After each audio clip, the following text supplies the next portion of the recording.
네, 추석 연휴가 끝나자마자 정치권에서 지금 전운이 감돌고 있습니다. 이균용 대법원장 후보자 임명 동의안 표결, 또 김행 여성가족부 장관 후보자 인사청문회를 놓고 지금 강대강 대치가 이어지고 있는 상황이죠. 자, 두 분과 함께 정치권 소식 자세히 짚어보도록 하겠습니다. 윤기찬 국민의힘 법률위원회 부위원장, 김현장 민주당 전 대변인 모셨습니다. 안녕하십니까? 네, 반갑습니다. 자, 민주당 6일로 예정된 이균용 대법원장 후보자 임명 동의안 부결을 시사를 했습니다. 홍익표 원내대표 목소리를 먼저 들어보도록 하겠습니다. 대법원장의 공백이었다는 혼란보다 예. 부적절한 인물이 대법원장이 취임함으로 인한 그 사법부의 공황 상태가 더 걱정입니다. 인사청문회 결과에 따라 원칙과 기준에 따라서 예. 부적절한 인물이면 그 부결하는 게 맞다 생각하고, 저는 분명히 윤석열 정부에게 경고하겠는데요. 이런 인물들 계속 보내면 예. 제2, 제3이라도 전 부결시킬 생각입니다.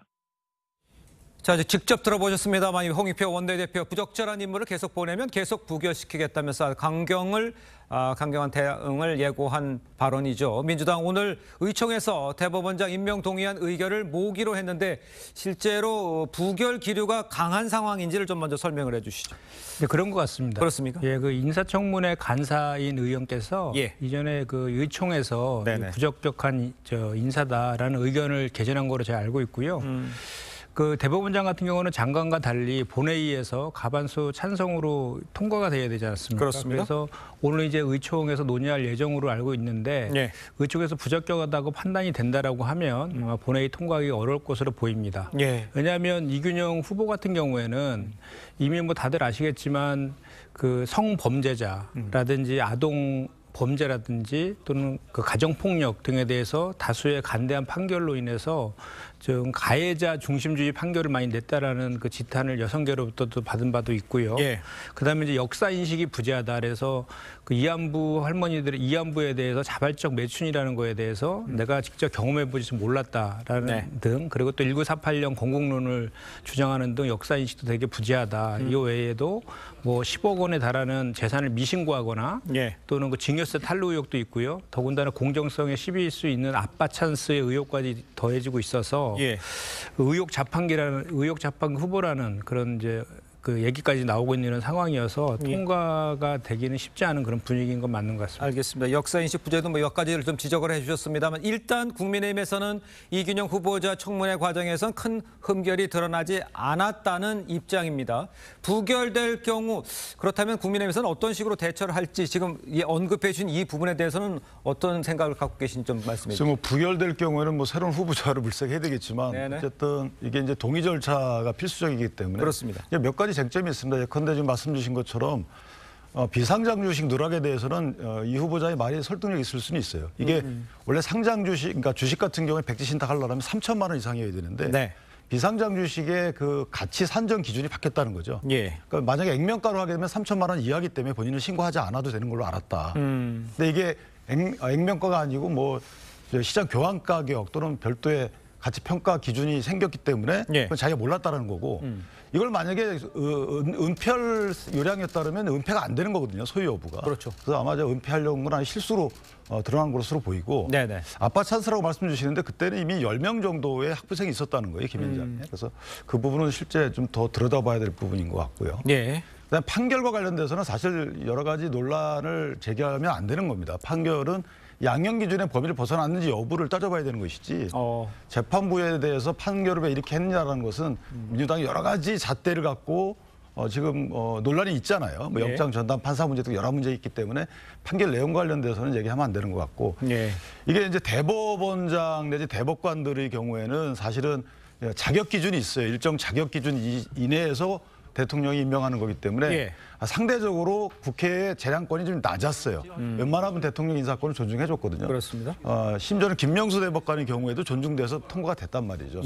그 당시 여러 가지 편향 논란이 있었지만, 그리고 또 하나 피해가 큽니다. 부재하게 되면 일단 대법관 회의를 사실상 하지 못해요. 그러니까요. 물론 이제 뭐 선임 대법관이 업무를 이어봤지만 실제 선임 대법관이 할 수 있는 범위가 적거든요. 그렇다면 뭐 법관들 인사도 못하는 거고, 전원합의체도 사실상 할 수는 있지만 하기 어려워요. 지금 미뤄지고 있거든요. 세 번째는 대법원장에서 대법관들이 입장을 내서 빨리 임명해 달라고 지금 국회에 입장 전달을 해놓은 상황이에요. 그렇다면 성향에 문제가 없다면 이 판결 앞으로 이런 성향 때문에 문제가 벌어질 것 같다라는 문제가 없다 그러면 예. 임명에 동의해 주는 게 맞다. 아. 두 번째는 대법원장은 국회에서 인준 표결 시에 무기명 비밀 투표입니다. 네네. 그래서 아마 민주당 입장에서도 부담스러운 부분이 없지 않아 있을 거예요. 이재명 대표에 대한 체포동의안 때 반란표가 있었잖아요. 네네. 만약 여기서 또 반란표가 나오면 어떻게 할 거냐 이거죠. 이게 제적과반 출석에 출석과반 찬성이기 때문에 예. 똑같아요. 그래서 아마도 민주당 원내 지도부 입장에서도 부담스러울 것이다. 아. 그렇다면 흔쾌히 사법부의 독립을 존중해 주는 차원에서 인정하는 게 맞고 사법부 수장의 임명 여부를 예. 대통령에 대한 불만에 대해서 반작용으로 하면 안 되는 거죠. 아. 지금 민주당 입장에서 보면 국회 입법부 알겠습니다. 자주유지하고 있어요. 예. 사법부까지 자주유지하려고 합니까? 행정부도 탄핵 해임건이 수차례 하고 자주유지하고 있잖아요. 네네. 이런 차원에서 보면 협조하는 게 맞다라고 생각합니다. 그 사법부 수장 공백에 대해서 우려를 해주심과 동시에 성향이 맞으면 이번에는 사법부 독립 같은 걸 고려했을 때 흔쾌히 좀 해주는 게 좋지 않겠느냐 이런 지적 같으신데요. 근데 지금 조금 전에 이제 그 지적하신 내용 중에 윤석열 정부에 대한 반작용에서 우리 민주당에서 이렇게 비판적인 시각을 갖는다는 건 전혀 사실이 아닙니다. 그러니까 서울 변호사의 해에서 저 법관들에 대한 그 다면 평가를 하는 데 있어도 항상 하위권에 있었던 분이시고요. 예. 법원 내부 프로세스 망에도 법관으로부터 비판적인 글들도 많이 올라오고 있다는 점. 네. 그리고 지금 이분에 대한 그 인사청문회의 간사는 소위 말하는 비명계로 불리는 그런 의원이 이제 맡고 있기 때문에 예. 이거는 뭐 반명 비명 간에 이런 이견이 있는 그런 내용들도 아니다. 이 후보자의 적합성에 대한 판단을 이제 객관적으로 하고 있는 것이다라는 말씀을 좀 드리고요. 네. 그리고 이제 직무대행 체제로 인해서 대법원장이 공백이 된 상태에 대해서 우려를 많이 말씀하시지만 사실 직무대행 체제로 할 수 있고 전원합의체도 다 열 수 있는 것입니다. 그리고 과거에 그 행안부 장관의 탄핵 심판 청구됐을 때에도 직무대행 체제로 별 문제 없이 다 진행되었거든요. 예. 저는 오히려 지금 이렇게 부적격한 예. 인사를 빨리 더 다른 적격한 인사로 추천하는 것이 오히려 더 지금 윤석열 정부에서 취할 태도가 아닌가 이렇게 생각합니다. 알겠습니다. 한 가지만 예, 말씀드리면 짧게. 예. 그 전원합의체 관련돼서 지금 안철상과 민유숙 대법관이 내년 1월 1일부로 임기가 끝나요. 1월 달에. 네. 그러면 이 대법관 절차는 재청도 해야 되고 여러 가지 또 국민 청원도 받아야 되고 어렵습니다. 예. 3달 정도 걸리는데 지금 만약에 임명이 안 되면 그것도 지체돼요. 그럼 전원합의체 구성 자체가 안 될 가능성도 있거든요. 예, 알겠습니다. 그것도 좀 생각을 해서 글쎄 뭐 양쪽이 어떤 생각을 갖고 있는지 저희가 알겠습니다. 어떤 결과가 나는지 좀 지켜보도록 하죠. 이 문제도 하나 좀 짚어보죠. 국민의힘이 내일 인사청문회를 보이콧할 수 있다 이런 이야기가 나오고 있습니다. 그 여당이 장관 후보자 청문회를 보이콧한다는 것 이거 부담일 것 같은데 이건 어떤 상황인지 좀 윤기찬 부위원장께 설명 좀 해주셔야 될 것 그래서 같아요. 뭐 원래 인사청문 계획서를 위원회에서 의결을 해가지고 예. 인사청문을 실시합니다. 근데 네. 이번에는 인사청문 계획서를 9월 27일 날 야당이 단독 의결을 했어요. 네네. 그러니까 이전에 김호수 검찰총장 때 여당이 빨리 임명하기 위해서 단독 의결한 적은 있어요. 그때도. 예. 그런데 근데 야당이 만약에 이 부결시키기 위해서 단독 의결한 경우는 없었거든요. 그래서 좀 그런 문제가 있고 날짜와 뭐 증인 등 여러 가지 절차 면에 있어서 여당의 입장, 그러니까 국회 구성원의 입장을 반영하지 않고 야당이 단독 의결했기 때문에 예. 이걸 불참해야 되느냐 이런 문제가 나오는데 다만 이제 불참 여부에 대해서는 고민을 좀 할 거예요.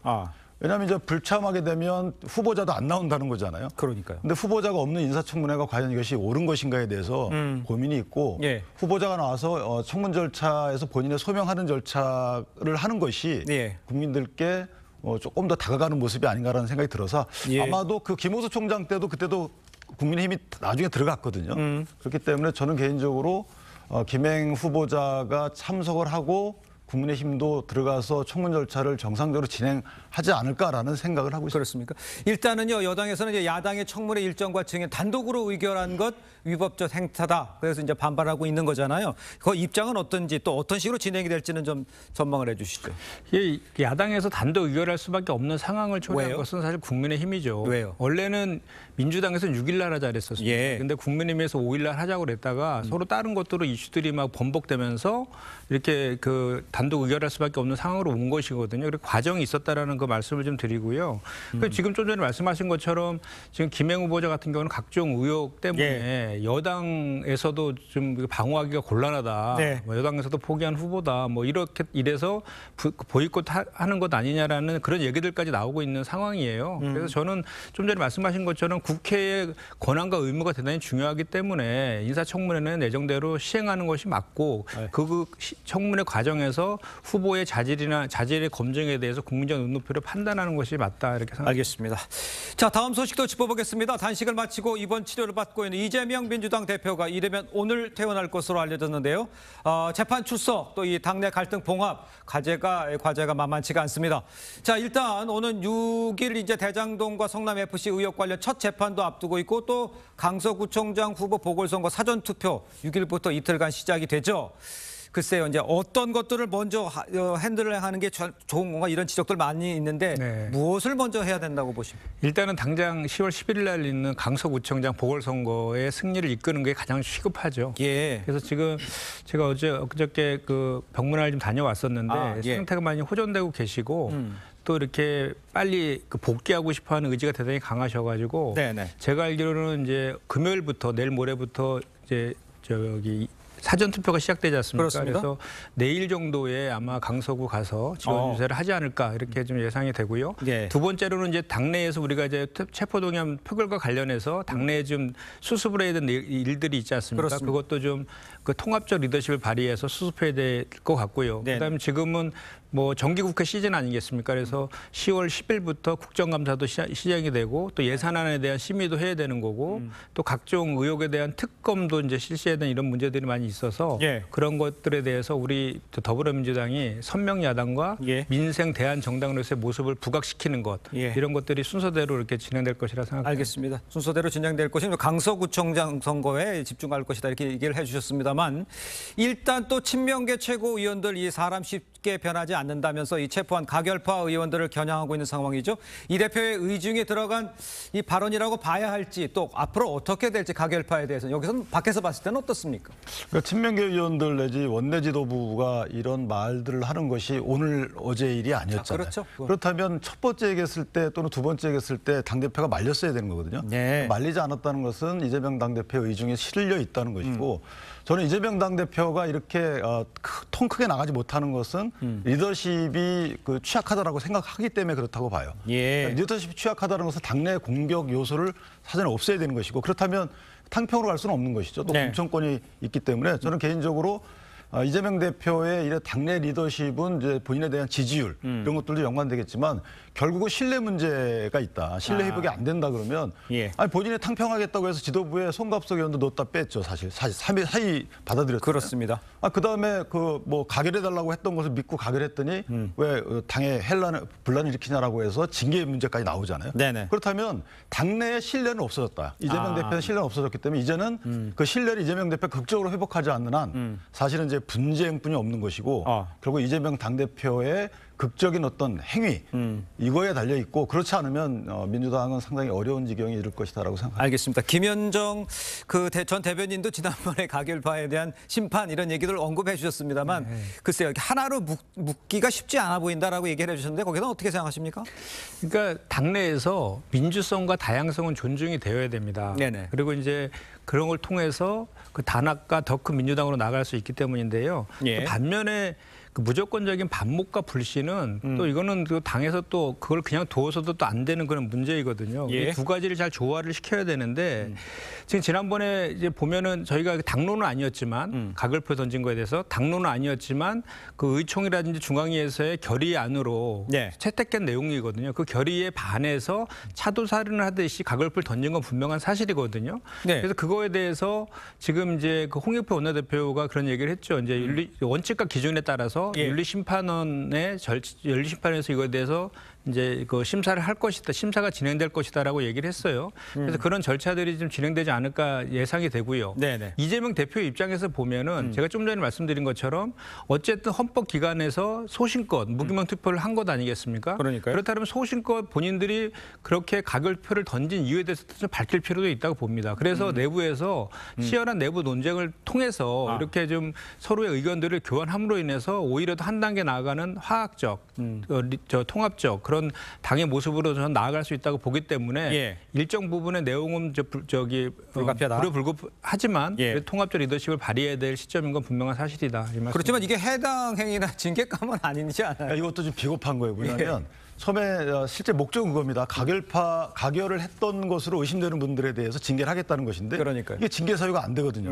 그다음에 그러니까 불가능해, 입증이 불가능합니다. 그러니까. 내가 가결파를 했다고 해서 형사소송법에서조차 자백에는 보강 증거가 필요한 법인데 이건 여러 가지 증거가 있을 수가 없어요. 그러니까 지금 나오는 얘기가 뭐냐면 예. 이재명 당대표를 내려오라고 했던 사람들 그런 사람들 상대로 해가지고 해당 행위라고 징계하겠다는 거거든요. 예. 상당히 비겁한 것이고 저는 이때 이재명 당대표가 나서서 뭔가 봉합하지 않으면 네네. 이거 당을 깨지는 거를 본인이 기정사실화하고 그냥 추진하는 것뿐이 안 돼요. 예. 개인적으로다 보면 정계 개편이 되는 것이 과연 이 전 정당이 유리한지 여부를 떠나서 이 네네. 부분은 사실 민주정당에서는 바람직하지 않은 것이다. 마지막 하나만 말씀드리면 네. 지금 윤석열 대통령에 대해서 뭐 전체주의, 공산주의, 민주 이런 거 강조한다고 해서 다양한 의견을 무시했다고 지금 비판하고 있었잖아요, 민주당이. 근데 당내 다양한 의견 그것도 민주당에는 도움될 수 있는 의견을 냈다고 해서 예. 한 사람인 이재명 당대표에 대해서 불리한 언행을 했다고 해서 징계를 추진하는 것이 과연 그것이 앞뒤가 맞는 건가요?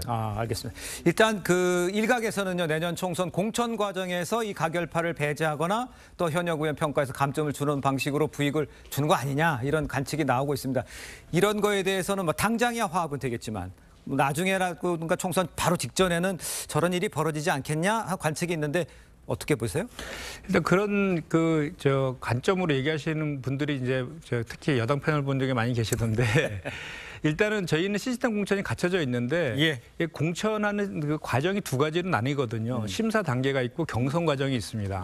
심사 과정에서 각종 이제 뭐 여론조사도 하고 면접도 보거든요. 거기에서 이제 부적격 기준에 해당하는지 여부도 이제 판정을 하는데 거기에서 통과가 되면 이제 경선이 돼요. 그런데 기본적으로 이 경선에서 불이익을 준다는 것은 그 경선에서의 불이익이 아니라 심사 단계인데 이미 심사 단계에서 경선 단계로 넘어가면은 현직 의원들이 대단히 큰 메리트들을 가지고 있어요. 그래서 5대5로 경선을 하는 시스템이기 때문에 오히려 신인들의 그런 그 진출들이 많이 막혀 있기 때문에 그걸 혁신안으로 제시하고 있는 이런 상황이기도 하거든요. 그렇기 때문에 뭐 공천 과정에서의 불이익이 현실적으로 이렇게 가능하지는 않다 이 말씀드립니다. 알겠습니다. 자, 오늘 말씀 여기까지 듣겠습니다. 두 분과 인사 나누겠습니다. 고맙습니다. 감사합니다.